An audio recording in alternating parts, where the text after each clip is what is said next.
আসসালামু আলাইকুম, নাসিরউদ্দিন বলছি টিউলার ফ্রিল্যান্সিং একাডেমি থেকে।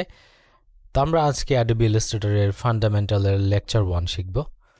তো প্রথমে আমরা অ্যাডোবি ইলাস্ট্রেটরটা ওপেন করব।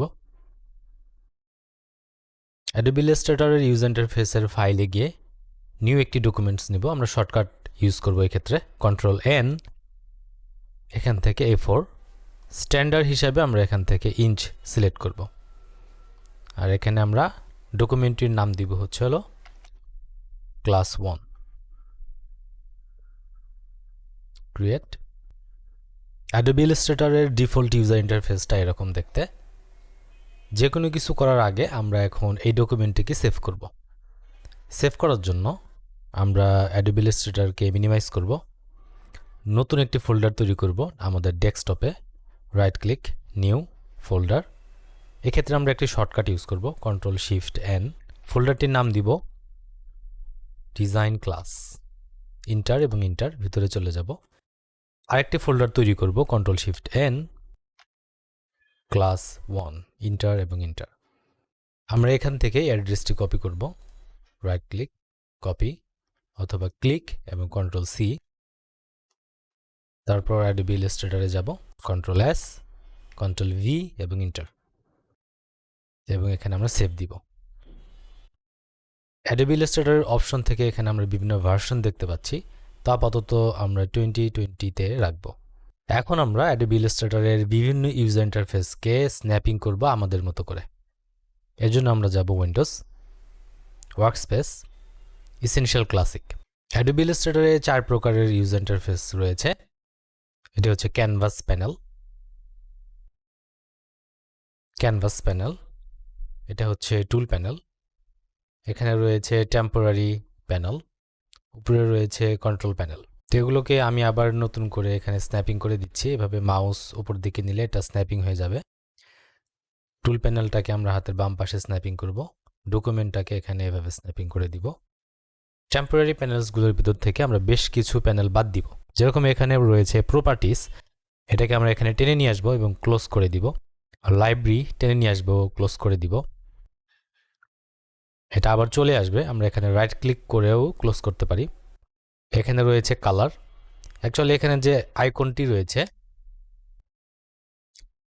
এখানে চাপ দিলে কিন্তু এগুলো এক্সপ্যান্ড হয়ে যাবে, এখানে চাপ দিলে এগুলো কলাপস হয়ে যাবে। তো আমি এখান থেকে কালারকে নিয়ে আসবো, এক্সপ্যান্ড করব। প্রত্যেকটা প্যানেলসের ডান দিকে আমরা দেখব 3 ডট মেনু। 3 ডট মেনুতে চাপলে আমরা অনেকগুলো অপশন দেখতে পাবো। এর ভিতর থেকে আমরা সব অপশনসে চাপ দিব। এখান থেকে আমরা দেখতে পাচ্ছি কালার গাইড, এটাকে আমরা ক্লোজ করে দিব। সুইচকে আমরা নিয়ে আসব।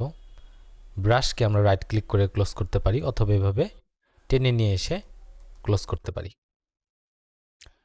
সাইম্বলস, right click and close. Stroke আমরা রেখে দিব। আমরা স্ট্রোক মেনুকে সব অপশনসে নিয়ে আসব। গ্রেডিয়েন্টকে রাখব। ট্রান্সপারেন্সি কেটে দিব। অ্যাপিয়ারেন্সকে রাখব। গ্রাফিক্স স্টাইলকে কেটে দিব। লেয়ারকে রাখব। লেয়ার এবং অ্যাপিয়ারেন্সকে আমরা পাশাপাশি রাখব। এখান থেকে আমরা বেশ কয়েকটা প্যানেল দেখতে পাচ্ছি, যেরকম অ্যাসেট এক্সপোর্ট, এটাকে রাইট ক্লিক করে ক্লোজ। আর্টবোর্ডকে রাখব। এখানে রয়েছে কমেন্টসকে আমরা কেটে দিব। তো এই সকল ইউজার ইন্টারফেসকে আমরা অ্যাডোবি ইলাস্ট্রেটরের ডানে এবং বামে দুটো কলামে রাখব। কালার আমরা হাতের ডান পাশে রাখব। কালার প্যানেলকে ইউজার ইন্টারফেসে স্ন্যাপিং করার জন্য আমরা কালারের এখানে সিলেক্ট করে এভাবে মাউস ডান দিকে নিব। নিতে নিতে এখানে দেখবেন ঠেকে গেছে। হ্যাঁ, আমরা কি করব, আমাদের কার্সারটা আমাদের এখানে একদম কর্নারে নিয়ে যাব। তাহলে কি হবে, এখানে একটা ব্লু রেখা আসবে, তখন এটা ছেড়ে দিলে অটো স্ন্যাপিং হয়ে যাবে। কালারের পাশে আমরা রাখবো সুইচ। সো আমরা এখানে সুইচ রেখে দিব দুটো পাশাপাশি, এবং এটাকে কলাপস করে দিব। লেয়ারকে আমরা এখানে প্যারালালভাবে আরেকটা কলাম তৈরি করব। এভাবে নিয়ে গেলে এখানে স্ন্যাপিং হয়ে যাবে। লেয়ারকে কলাপস করব। লেয়ারের নিচে থাকবে অ্যাপিয়ারেন্স। আমরা এখানে লেয়ারের ভিতরে অ্যাপিয়ারেন্সকে দিয়ে দিব, নিচের দিকে না, ভিতরের দিকে। ওকে, এরপর রয়েছে স্ট্রোক এবং গ্রেডিয়েন্ট। আমরা গ্রেডিয়েন্টকে এখানে নিয়ে আসব, কালারের ভিতরে দিব না, নিচের দিকে আর একটা গ্রুপ তৈরি হবে। গ্রেডিয়েন্টের ভিতরে আমরা স্ট্রোক দিয়ে দিব এভাবে, নিচের দিকে না, ভিতরের দিকে। আর্টবোর্ডকে হাতের বাম পাশে রাখবো এভাবে, এবং আর্টবোর্ডকে আমি এভাবে চাপিয়ে দিব। এরপরে আমরা উইন্ডোজ এবং অ্যালাইন এই অপশনটা সিলেক্ট করব। এখান থেকে অ্যালাইন আসবে। এই পুরো গ্রুপটাকে আমরা আর্টবোর্ডের নিচে রাখবো। এখন আরেকটা শর্টকাট আমরা ব্যবহার করব, সেটি হচ্ছে কন্ট্রোল টি, ক্যারেক্টার এবং প্যারাগ্রাফ। ক্যারেক্টার এবং প্যারাগ্রাফ টাইপোগ্রাফির জন্য এটা খুব বেশি ব্যবহার হয়। তো এই ক্ষেত্রে ওপেন টাইপ এটাকে আমরা টেনে কেটে দিব। প্যারাগ্রাফ এবং ক্যারেক্টার এই গ্রুপটাকে আমরা এখানে আলাদাভাবে একটা গ্রুপ তৈরি করে দিব প্যানেলের। ক্যারেক্টারে আমরা যাব, অপশনস এবং সব অপশনসে চাপ দিব। স্ট্রোকে যাব, স্ট্রোকে অপশন সিলেক্ট করা আছে, কালারে অপশন সিলেক্ট করা আছে। এখন আমাদের ইউজার ইন্টারফেসের অর্গানাইজেশনটা পুরোপুরি শেষ।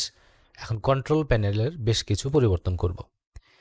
কন্ট্রোল প্যানেলের হাতের ডান দিকে এরকম 3 ডট মেনু দেখতে পাবো। 3 ডট মেনুর ভিতর থেকে অনেকগুলো অপশনস রয়েছে, যেগুলো আমাদের দরকার পড়বে না, সেগুলোকে আমরা হাইড করে দিব।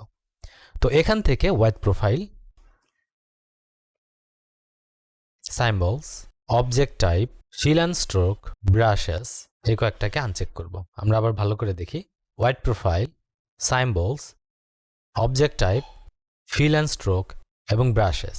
এই অবস্থায় আমরা পুরো ওয়ার্কস্পেসটিকে আমাদের নিজেদের নামে সেভ করব। এর জন্য উইন্ডোজ, ওয়ার্কস্পেস, নিউ ওয়ার্কস্পেসে চাপ দিব। এখন এই ওয়ার্কস্পেসটিকে আমরা আমাদের নিজস্ব নামে সেভ করব। এক্ষেত্রে আমি টিউলর ওয়ার্ক নামে একটি ডকুমেন্ট বা একটি প্রোফাইল তৈরি করব। যে কোনো সময় আমাদের কাছ থেকে যদি প্যানেলগুলো হারিয়ে যায়, এভাবে যদি হারিয়ে যায়, তাহলে আমরা উইন্ডোজ, ওয়ার্কস্পেস, রিসেট টিউলর ওয়ার্কে চাপলে আবার আগের অবস্থায় ফিরে আসবে।